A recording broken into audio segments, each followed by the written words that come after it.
Pemirsa, program Satu Keluarga Satu Sarjana menjadi salah satu program prioritas pada tahun 2026.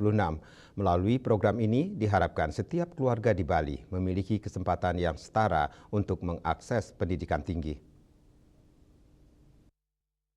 Program Satu Keluarga Satu Sarjana telah tercantum dalam haluan pembangunan Bali 100 tahun Bali Era Baru yang secara resmi dimulai sejak Senin 22 Desember 2025 lalu. Pelaksanaan haluan pembangunan 100 tahun Bali Era Baru telah mulai berjalan, salah satunya melalui program Satu Keluarga Satu Sarjana yang kini terus didorong sebagai program strategis dalam meningkatkan kualitas SDM Bali. Program ini diprioritaskan bagi keluarga miskin yang belum memiliki anggota keluarga bergelar sarjana. Gubernur Bali Wayan Koster menegaskan pentingnya peningkatan kualitas SDM sebagai fondasi utama pembangunan Bali ke depan. Melalui program ini diharapkan setiap keluarga di Bali memiliki kesempatan yang setara untuk mengakses pendidikan tinggi.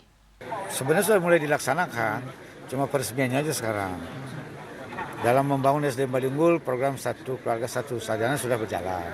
Program Satu Keluarga Satu Sarjana akan diperluas dan dipercepat mulai tahun 2002 Januari disosialisasikan. Secara keseluruhan, program Satu Keluarga Satu Sarjana bertujuan mengembangkan SDM Bali yang berkualitas dan berkelanjutan. Program ini menjadi wujud dedikasi bersama dalam membangun masa depan generasi muda Bali sekaligus memperkokoh peradaban Bali di masa mendatang.